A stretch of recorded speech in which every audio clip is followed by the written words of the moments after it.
Nah, terkait putusan Mahkamah Konstitusi ini, saya rasa tetap penting untuk disampaikan kembali karena di dalam putusan Mahkamah Konstitusi nomor 55 ini, saya rasa inilah yang bisa menjadi pijakan ya atau dasar ketika kita merancang undang-undang pemilu kita, karena di dalam putusan ini MK menegaskan prinsip-prinsip yang penting ya, misalnya hal-hal yang mendasari dalam putusan ini, misalnya terkait dengan penguatan sistem presidensil di Indonesia, bahwa ketika memutuskan perkara nomor 55 tahun 2019 ataupun perkara nomor 14 tahun 2013 yang diajukan oleh Effendi Ghazali, Mahkamah Konstitusi itu menegaskan tentang pentingnya penguatan sistem presidensial di Indonesia sebagai sistem pemerintahan yang disepakati dalam konstitusi. Oleh karena itu, desain-desain atau pilihan-pilihan dari sistem pemilunya haruslah mengarah yang ke penguatan sistem presidensial di Indonesia. Nah, kalau kita baca putusan Mahkamah Konstitusi nomor 55, memang MK kemudian kalau boleh dibilang merevisi kembali gitu ya putusan nomor 14 tahun 2013, bahwa putusan pemilu serentak 5 kotak itu bukanlah model satu-satunya yang menjadi pilihan ya. Jadi 5 kotak memilih presiden, DPR, DPD, DPRD Kabupaten Kota, dan DPRD Provinsi, dan DPRD Kabupaten Kota dalam satu hari pemilihan, itu bukanlah gagasan satu-satunya ketika perubahan Undang-Undang Dasar 1945. Jadi setelah melihat original intent, lalu mempertimbangkan penguatan sistem presidensil gitu ya, penafsiran sistematis dari Undang-Undang Dasar, MK berkesimpulan bahwa 5 kotak itu bukan pilihan satu-satunya. Nah, kalau kita lihat dari 7 varian pemilu berdasarkan original intent, yang pertama adalah pemilihan umum, baik pemilihan anggota legislatif maupun pemilihan presiden wakil presiden dilakukan secara bersamaan atau serentak di seluruh wilayah Indonesia. Yang kedua, pemilu serentak hanya untuk memilih anggota DPR, DPRD, dan DPD dilaksanakan di seluruh wilayah Indonesia. Pemilihan umum serentak secara nasional maupun pemilihan serentak yang bersifat lokal. Lalu pemilihan umum serentak sesuai dengan berakhirnya masa jabatan yang akan terpilih, sehingga serentak dapat dilakukan beberapa kali dalam 5 tahun itu, termasuk memilih langsung gubernur, bupati, dan wali kota. Lalu varian yang kelima adalah pemilu serentak, namun penyelenggaraan keserentakannya diatur undang-undang. Penyelenggaraan pemilihan presiden, pemilu dipisahkan, kemudian pemilihan presiden dapat diikuti juga dengan pemilihan gubernur, bupati, wali kota, dan varian yang ketujuh adalah pemilihan presiden dan wakil presiden, waktunya berbeda dengan pemilihan umum untuk memilih DPR, DPD, dan DPRD, sementara itu pemilihan rumpun eksekutif presiden dan wakil presiden, gubernur, bupati, wali kota, dan sebagainya dipilih langsung oleh rakyat. Nah, ini adalah 7 varian pemilu berdasarkan original intent. Jadi ketika melakukan amandemen pembahasan Undang-Undang Dasar 1945 yang dilakukan di tahun 99 sampai 2002 itu muncul 7 varian ini gitu ya. Nah, lalu kemudian di putusan 55 itu MK membuat 6 model yang bisa dipilih ya, yang dianggap konstitusional. Karena tadi pijakannya adalah bahwa desain pemilu di Indonesia adalah haruslah desain yang memperkuat sistem pemerintahan presidensial, maka Mahkamah Konstitusi itu mengunci 3 pemilu yang tidak bisa dipisahkan, yaitu pemilu presiden, DPR, dan DPD.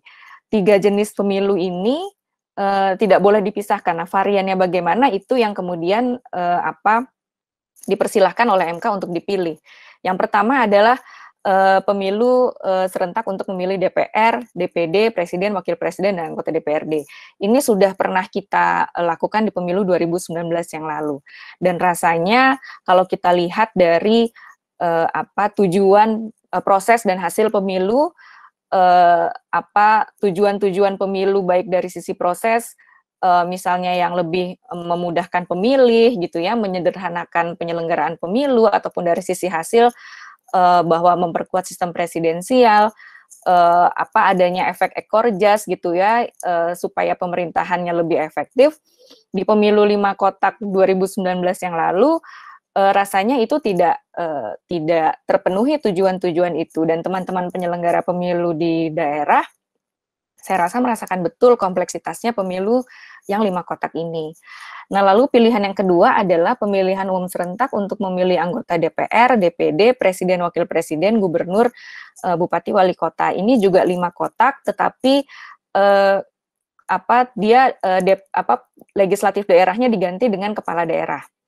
Lalu yang ketiga adalah pemilihan umum serentak untuk memilih anggota DPR, DPD, presiden, wakil presiden, anggota DPRD, gubernur, bupati, dan wali kota. Artinya, kalau yang pilihan ketiga ini adalah 7 kotak. Jadi dalam satu hari pemilihan, kita akan mendapatkan 7 surat suara. Jadi semua pemilu itu diselenggarakan pada satu hari. Nah, pilihan yang keempat adalah pemilihan umum serentak nasional untuk memilih anggota DPR, DPD, presiden, wakil presiden, dan beberapa waktu setelahnya dilaksanakan pemilihan umum serentak lokal untuk memilih anggota DPRD provinsi, anggota DPRD kabupaten kota, pemilihan gubernur, dan bupati wali kota. Nah, model keempat ini yang kemudian ada di dalam draft RUU per tanggal 6 Mei yang sudah beredar ya, yang sama-sama kita sudah sempat lihat. Pilihan yang kelima adalah pemilihan umum serentak untuk memilih anggota DPR, DPD, presiden, wakil presiden. Beberapa waktu setelahnya dilaksanakan pemilihan umum serentak untuk provinsi, untuk memilih anggota DPRD provinsi dan memilih gubernur. Kemudian beberapa waktu setelahnya dilaksanakan pemilihan umum serentak kabupaten kota untuk memilih anggota DPRD kabupaten kota dan memilih bupati wali kota. Nah, yang nomor 5 ini artinya ada tiga level pemilu ya, jadi pemilu nasional, lalu selang beberapa waktu kemudian kita pemilu di tingkat provinsi, dan selang beberapa waktu kemudian pemilu di tingkat kabupaten kota. Nah, pilihan keenam ini yang kemudian Mahkamah Konstitusi membuka ruangnya bagi pembuat undang-undang bahwa pilihan lainnya tetap dianggap konstitusional sepanjang tetap menjaga keserentakan antara pemilihan DPR, DPD, dan presiden dan wakil presiden. Nah, tadi sempat ada yang bertanya, saya sempat baca di kolom chat, terkait dengan adanya perbedaan rezim antara rezim pilkada dan rezim pemilu. Nah, kalau kita lihat putusan Mahkamah Konstitusi nomor 55 ini terkait dengan 6 model ini misalnya ya, secara kita dapat menarik kesimpulan bahwa ternyata Mahkamah Konstitusi tidak membedakan lagi antara rezim rezim pemilu dan rezim pilkada, karena Mahkamah Konstitusi dalam desain yang dibuatnya ini ada model pemilu yang menggabungkan antara pemilu legislatif daerah dengan kepala daerah, dan kemudian berdasarkan penelusuran Mahkamah Konstitusi juga Mahkamah Konstitusi menemukan bahwa berdasarkan penelusuran rekaman pembahasan atau risalah perubahan Undang-Undang Dasar 1945 membuktikan terdapat banyak varian pemikiran perihal keserentakan penyelenggaraan pemilihan umum. Bahkan para pengubah Undang-Undang Dasar 1945 sama sekali tidak membedakan rezim pemilihan. Pemilihan umum serentak sesuai dengan berakhirnya masa jabatan yang akan dipilih, sehingga serentak dapat dilakukan beberapa kali dalam 5 tahun itu, termasuk memilih langsung gubernur dan bupati serta wali kota. Jadi kalau kita kita telaah kembali gitu ya, sudah tidak ada lagi perdebatan. Oh, kalau pilkada itu masuk rezim pemilihan kepala daerah itu rezim pilkada, kalau pemilihan DPRD itu rezim pemilu, itu sudah selesai perdebatan itu gitu ya. Terlihat juga dari pilihan-pilihan model yang disebutkan dalam putusan Mahkamah Konstitusi. Nah, lalu kalau kita baca di draft RUU Pemilu tanggal 6 Mei yang lalu, kalau saya melihatnya bahwa yang perlu untuk menjadi tujuan pemilu kita adalah memperkuat sistem pemerintahan presidensial, karena ini disebutkan 2 kali dalam 2 putusan Mahkamah Konstitusi, putusan Mahkamah Konstitusi nomor 14 tahun 2013 dan putusan Mahkamah Konstitusi nomor 55 tahun 2019. Nah, untuk memperkuat sistem presidensial ini tidak sekedar menyerentakkan antara pemilu legislatif dan eksekutifnya saja, tidak saja menyerentakkan antara pemilihan umum presiden, DPR dan DPRD-nya saja. Tentu ada variabel-variabel lain yang juga mendorong supaya pemerintahan presidensial yang menjadi sistem pemerintahan di Indonesia itu lebih efektif dan lebih kuat. Nah, misalnya kalau baca di beberapa literatur ada faktor lain, misalnya besaran daerah pemilihan, bahwa semakin besar sebuah daerah pemilihan gitu ya, tentu akan membuat juga kemungkinan partai politik untuk mendapatkan kursi di parlemen semakin besar. Nah, dengan semakin kecilnya daerah pemilihan, akan semakin sedikit pula partai politik yang akan bisa mendapatkan kursi di parlemennya. Nah, untuk itu tentu besaran daerah pemilihan ini dikatakan menjadi ambang batas tersendiri gitu ya. Tadi Pak Hasyim sudah sampaikan terkait hal itu, bahwa sebenarnya kami sendiri di Perludem meyakini bahwa tidak perlu adanya ambang batas parlemen secara khusus gitu ya. Misalnya di RUU ini disebutkan 7% untuk yang berlaku secara nasional. Karena menurut kami yang paling efektif adalah dengan menyederhanakan, memperkecil besaran daerah pemilihannya. Meningkatkan besaran ambang batas parlemen gitu ya, yang menjadi 7% selain menjadikan nanti berakibat pada banyaknya suara yang terbuang, khawatirnya justru antar pemilih, karena ini kan pemilunya desainnya adalah pemilu serentak, antar pemilihan ini akan berjalan sendiri-sendiri. Karena 7% itu kan angka yang sangat besar. Menyerentakkan pemilu antara pemilu eksekutif dan pemilu legislatif, salah satu tujuannya adalah supaya adanya efek ekor jas tadi ya, menarik kerah tadi, supaya keterpilihan partai politik itu selaras dengan keterpilihan eksekutifnya. Kalau ambang batasnya semakin besar, khawatirnya ini akan berjalan masing-masing gitu ya. Partai politik tentu akan menyelamatkan dulu. Yang penting saya lolos dulu ambang batas yang besar ini gitu. Yang penting kami bisa melewati dulu ambang batas. Tentu itu yang akan menjadi secara psikologis mungkin itu dulu yang akan didahulukan gitu ya. Jadi dan ini yang kemudian mengakibatkan tidak akan berjalan beriringan nih antar dua pemilihan ini, padahal salah satu tujuan diserentakkannya pemilu antara pemilihan eksekutif dan legislatif adalah supaya tadi itu adanya keselarasan gitu ya, keselarasan ada efek ekor jas tadi, kotel efek yang kemudian nanti akan berdampak pada hasil pemilunya. Nah, lalu yang kedua ketiga adalah terkait dengan metode pemberian suara. Terdapat perubahan dalam RUU ini yang tadinya kita menerapkan sistem pemilu proporsional daftar terbuka menjadi daftar tertutup. Nah, tentu ini akan menjadi perdebatan yang pasti akan memakan waktu panjang gitu ya. Karena inilah yang dalam pembahasan RUU Pemilu, isu-isu ini yang menjadi memakan perhatian sangat panjang gitu ya, mau terbuka atau mau tertutup. Nah, yang penting untuk disampaikan adalah sebagai pemilih tentu kami perlu diyakinkan gitu ya. Misalnya dengan sistem proporsional tertutup, kenapa sih orang ini ditempatkan di nomor urut 1, nomor 2, nomor 3 dan seterusnya? Apakah ada demokratisasi di internal partai politik gitu ya? Apakah kekhawatiran misalnya kita nantinya akan beli kucing dalam karung itu tidak ada. Hal-hal seperti itu yang sebetulnya perlu dijawab, diberikan keyakinan kepada publik terkait hal itu, karena tentu kita tidak ingin misalnya oligarki partai yang berjalan. Tetapi ini demokratisasi di internal partai politik yang penting untuk disampaikan gitu ya. Misalnya bagaimana mekanisme pencalonannya gitu ya. Bahwa di undang-undang memang selalu disebutkan bahwa pencalonan anggota legislatif dilakukan secara demokratis dan terbuka. Nah, tapi definisi dari demokratis dan terbuka ini yang tidak pernah dijabarkan dilakukan seperti apa. Lalu yang berikutnya adalah syarat dukungan suara atau kursi calon presiden dan wakil presiden. Tadi sudah disampaikan oleh Pak Hashim.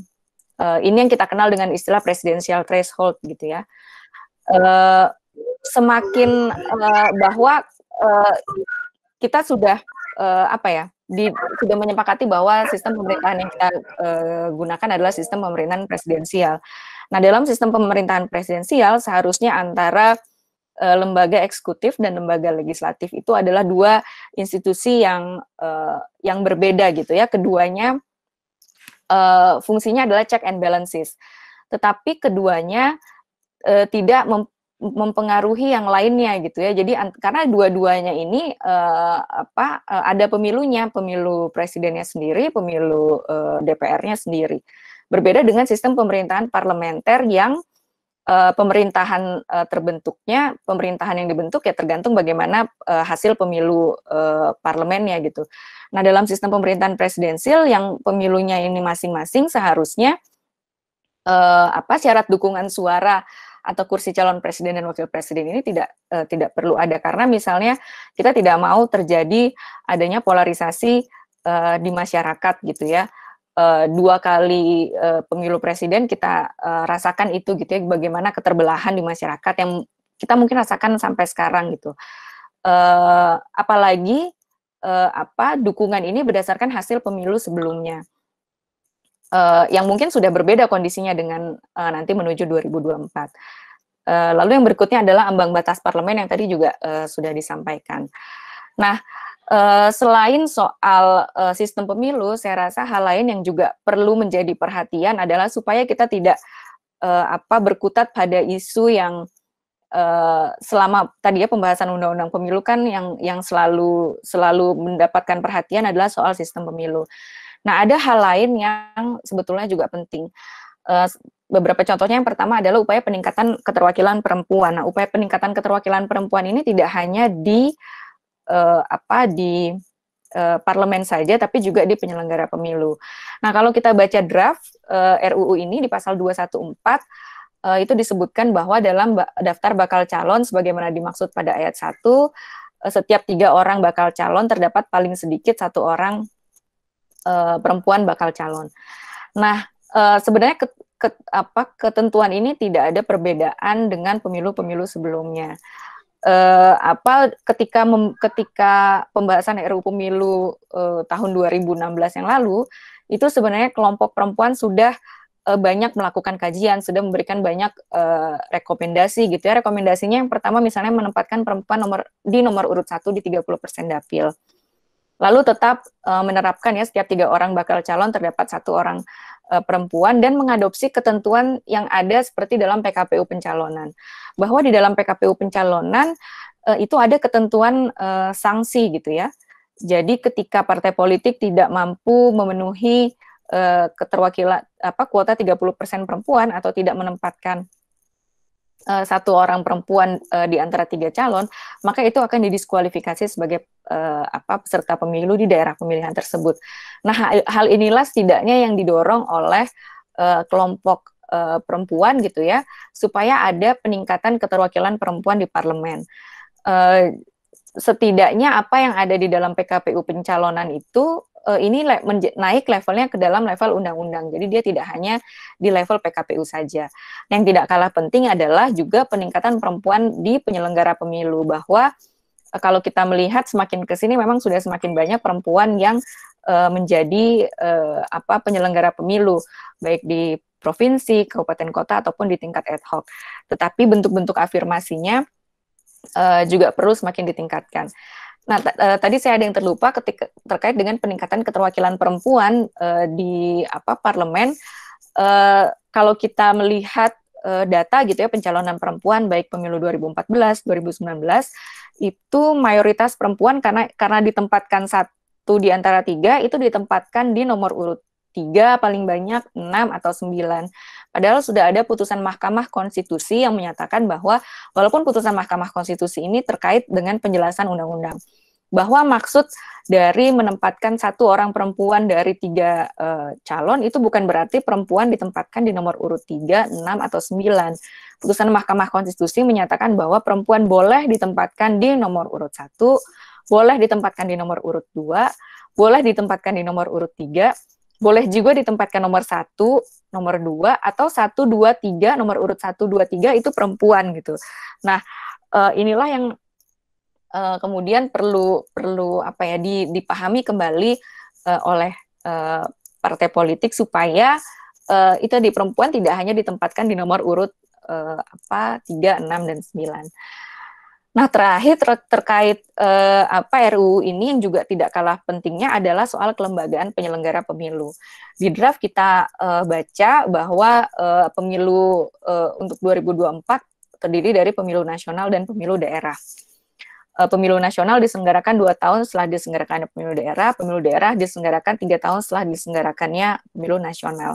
Nah, sebenarnya dengan mengubah desain penyelenggaraan, jadwal penyelenggaraan pemilu ini, undang ini juga sebaiknya mengubah desain rekrutmen bagi penyelenggara pemilu, karena rekrutmen penyelenggara pemilu kita sekarang ini sifatnya kalau boleh dibilang berserakan gitu ya. Ada penyelenggara pemilu yang dilantik 1 hari sebelum hari H pemungutan dan penghitungan suara. Itu kan tentu akan memberikan kompleksitas tersendiri. Kalau misalnya semua penyelenggara itu baru semua gitu ya, di daerah misalnya 5-5-nya baru, tentu mereka harus beradaptasi, sementara besoknya sudah pemungutan dan penghitungan suara. Nah, hal inilah yang perlu juga diperhatikan. Kalau kita sudah punya jadwal yang seperti ini, sebenarnya di sela-sela antara pemilu nasional, pemilu daerah dan pemilu nasional, itu bisa menjadi waktu untuk rekrutmen penyelenggara pemilu di daerah. Jadi penyelenggara pemilu daerahnya juga bisa bersifat serentak juga gitu, supaya tidak tercecer.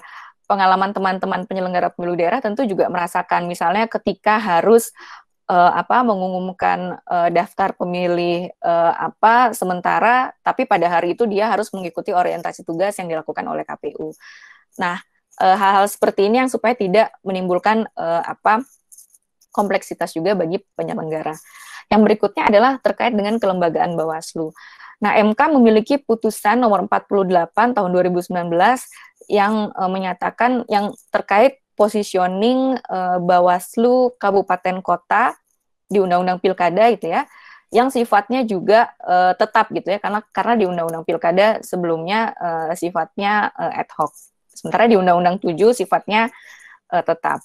Nah, lalu putusan Mahkamah Konstitusi memutuskan bahwa Bawaslu di kabupaten kota sifatnya tetap. Nah, tentu yang menjadi catatannya adalah tidak sekedar posisinya yang tetap, tapi juga perlu ada hal yang dijawab, misalnya terkait kewenangannya gitu, karena RUU ini sudah menggabungkan antara kalau misalnya nanti tetap pada desain pemilu ini, pemilu daerah menggabungkan antara pilkada dan juga pemilu DPRD, tentu kewenangan ini perlu dibahas kembali gitu, karena ada 2 kewenangan yang berbeda antara pemilu kewenangan Bawaslu di Undang-Undang Pemilu dan juga kewenangan Bawaslu di Undang-Undang Pemilihan Kepala Daerah. Hal ini yang kemudian perlu juga menjadi perhatian penyelenggara DPR dan pemerintah ketika mendesain lembaga penyelenggara pemilu. Nah, yang terakhir, dalam putusan Mahkamah Konstitusi nomor 55 tahun 2019, MK memberikan rambu-rambu gitu ya, bahwa pertimbangan dalam menyusun modal pemilu serentak. Yang pertama adalah pemilihan pembahasannya harus dilakukan dengan partisipasi semua kalangan yang memiliki perhatian atas penyelenggaraan pemilihan umum. Masukan dari publik, masukan dari teman-teman penyelenggara pemilu tidak hanya di pusat tapi juga di daerah, tentu penting supaya perspektifnya tidak hanya perspektif ibu kota gitu ya, teman-teman penyelenggara pemilu daerah dengan pengalamannya, dengan kompleksitasnya menyelenggarakan pemilu bisa juga turut memberikan masukan terhadap revisi undang-undang ini. Lalu kemungkinan perubahan undang-undang terhadap pemilihan model-model tersebut dilakukan lebih awal sehingga tersedia waktu untuk dilakukan simulasi sebelum perubahan tersebut benar-benar efektif dilaksanakan. Tadi Kang Saan sudah menyebutkan bahwa targetnya RUU ini selesai di akhir 2020 atau di awal 2021. Nah, ini penting supaya tadi itu bisa dilakukan simulasi, bisa dilakukan sosialisasi secara masif gitu ya, karena misalnya nanti terjadi perubahan desain pemilu, semua stakeholder pemilu itu tidak terkaget-kaget. Yang ketiga adalah pembentuk undang-undang memperhitungkan dengan cermat semua implikasi teknis atas pilihan model yang tersedia sehingga pelaksanaannya tetap berada dalam batas penalaran yang wajar, terutama untuk mewujudkan pemilihan umum yang berkualitas. Hal ini penting karena pengalaman di 2019 adanya penyelenggara pemilu yang kelelahan gitu ya, bekerja di luar batas kewajaran, itu tentu menjadi catatan dan evaluasi sendiri. Nah, untuk memilih model varian pemilu serentaknya tentu juga perlu mempertimbangkan hal ini. Pertimbangan yang keempat adalah pilihan model selalu memperhitungkan kemudahan dan kesederhanaan bagi pemilih dalam melaksanakan hak untuk memilih sebagai wujud pelaksanaan kedaulatan rakyat. Jadi kemudahan pemilih gitu ya, tujuan untuk pemilih itu lebih berdaya, lebih cerdas dalam memilih itu juga harus dipertimbangkan. Dan yang kelima adalah tidak acap kali mengubah model pemilihan langsung yang diselenggarakan secara serentak sehingga terbangun kepastian dan kemapanan pelaksanaan pemilihan umum. Nah, lima guideline ini yang menurut saya perlu menjadi pegangan dalam pembuatan dalam melakukan revisi undang-undang pemilu ini gitu ya. Ini yang tidak boleh dilewatkan supaya supaya produk undang-undang pemilu tadi itu bisa betul-betul bisa mencapai tujuan pemilu, baik tujuan dari sisi proses maupun sisi hasilnya.